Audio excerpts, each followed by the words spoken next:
चलिए बेटा, जितनी भी अपनी एक्टिविटीज बनती हैं इस चैप्टर से रिलेटेड, एसिड या बेस से रिलेटेड, उनको हम लोग वन बाय वन डिस्कस करना शुरू करते हैं। तो पहली जो हमारी एक्टिविटी है वो बेस्ड है बेटा कि एसिड की उस केमिकल प्रॉपर्टी के ऊपर जिसके अंदर हमने स्टडी किया था कि एसिड जब भी किसी भी मेटल के साथ रिएक्ट करता है तो वहां पर हाइड्रोजन गैस का इवॉल्व होता है। क्या होता है बेटे?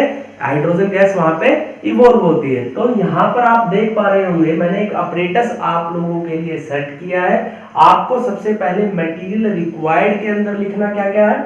सबसे पहले आप बोलोगे हमें एक क्लैंप स्टैंड चाहिए होगा, एक टेस्ट ट्यूब चाहिए होगी। टेस्ट ट्यूब के अंदर हम क्या डालते हैं? हम डालते हैं अप्रोक्सीमेटली 5 ml H2SO4 और साथ के साथ क्या डालते हैं? थोड़ा बहुत अमाउंट जिंक ग्रेन्यूल्स का, जिंक के छोटे छोटे टुकड़े डाल देते हैं। उसके बाद इस टेस्ट ट्यूब को हम लोग कनेक्ट करते हैं बेटा एक डिलीवरी ट्यूब से, और डिलीवरी ट्यूब जो होती है वो जाती है हमारे ट्रफ के अंदर। तो यहाँ पर आप ये बीकर टाइप का स्ट्रक्चर देख रहे होंगे, इसको क्या बोलते हैं बेटा? ट्रफ। ट्रफ के अंदर हम लोगों ने सोप सॉल्यूशन डाल रखा है। क्या डाल रखा है बेटे?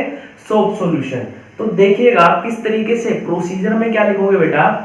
आप बोलोगे सबसे पहले हम लोग एक टेस्ट ट्यूब के अंदर डाइल्यूट H2SO4 लेते हैं। डाइल्यूट H2SO4 के अंदर हम लोग जिंक के ग्रेन्यूल्स को डालना शुरू करते हैं। क्या करते हैं बेटे? डाइल्यूट H2SO4 के अंदर जिंक के ग्रेन्यूल्स को डालना शुरू करते हैं। उससे क्या होगा? जो जिंक के ग्रेन्यूल्स होते हैं उनकी सरफेस के ऊपर ब्रिस्क रिएक्शन होनी शुरू हो जाएगी, जिसकी वजह से यहाँ पर गैस का इवॉल्व होना शुरू हो जाएगा। और जो गैस होती है वो डिलीवरी ट्यूब से होते हुए इस सोप सॉल्यूशन में आ जाती है। अब सोप सॉल्यूशन में आने के बाद गैस जो होती है इस सोप सॉल्यूशन के साथ मिलके बबल्स का फॉर्मेशन करती है। तो ये बबल्स जो है बेटे सोप सॉल्यूशन के, ये अपने साथ गैस को कंटेन करते हैं और ऊपर की तरफ उठना शुरू कर देते हैं। अब हमें पता लगाना है ये जो गैस यहाँ पर इस रिएक्शन के अंदर इवॉल्व हुई है ये कौन सी गैस है। तो इसका पता लगाने के लिए हम लोग एक बर्निंग कैंडल को इस बबल के पास लेके जाते हैं। तो जैसे ही मैं बर्निंग कैंडल को इस बबल के पास लेके गया तो यहाँ पर पॉप साउंड क्रिएट हुआ। मतलब क्या? गैस जो थी वो बर्न हुई विद अ पॉप साउंड। तो इससे हमें ये बात क्लियर हुई कि ये जो गैस इवॉल्व हुई है ये हमारी हाइड्रोजन गैस है। कौन सी गैस है बेटे? Hydrogen gas. एक बार फटाफट से देखो दोबारा। सबसे पहले हम क्या लेंगे? एक क्लैंप स्टैंड लेंगे। क्लैंप स्टैंड के साथ एक टेस्ट ट्यूब अटैच करेंगे। टेस्ट ट्यूब के अंदर अप्रोक्सीमेटली 5 ml डाइल्यूट H2SO4 लेंगे। डाइल्यूट H2SO4 डालने के बाद उस टेस्ट ट्यूब के अंदर हम लोग ऐड करते हैं जिंक ग्रेन्यूल्स को। जैसे ही जिंक ग्रेन्यूल्स ऐड करते हैं तो जिंक ग्रेन्यूल्स की सरफेस के ऊपर रिएक्शन होनी शुरू हो जाती है और ब्रिस्क रिएक्शन होती है, जिसकी वजह से गैस इवॉल्व होती है। अब वो गैस आपकी इस डिलीवरी ट्यूब से होते हुए सोप सॉल्यूशन के अंदर आ जाती है। सोप सॉल्यूशन हमने ट्रफ के अंदर डाल रखा था। अब क्या होगा?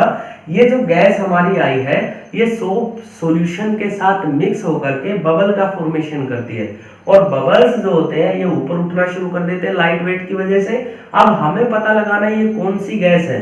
तो इसके लिए हम लोग क्या करेंगे? एक बर्निंग कैंडल को इसके पास लेके जाते हैं बबल के पास, और जैसे ही बबल के पास बर्निंग कैंडल लेके जाते हैं तो यहाँ पर गैस जो होती है वो बर्न करती है विद अ पॉप साउंड, और इस पॉप साउंड की वजह से ही हमें पता लगता है कि गैस जो होती है हमारी कौन सी थी?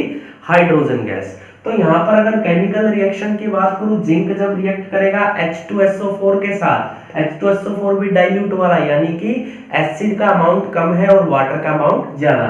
तो जैसे ही रिएक्शन होती है तो यहाँ पर जिंक सल्फेट बनता है और साथ में हाइड्रोजन गैस इवॉल्व होती है। तो ये केमिकल रिएक्शन है।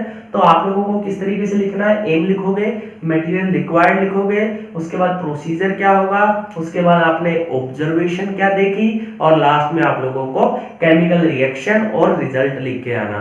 ठीक है बेटा? तो ये थी पहली रिएक्टिविटी। पहली एक्टिविटी क्या है? To show the reaction of acid on metal. किसके ऊपर बेस्ड है बेटे? एसिड की कौन सी केमिकल प्रॉपर्टी के ऊपर बेस्ड है कि एसिड जब भी मेटल के साथ रिएक्ट करता है तो वहां पर हाइड्रोजन गैस का इवॉल्व होता है। ठीक है बेटा?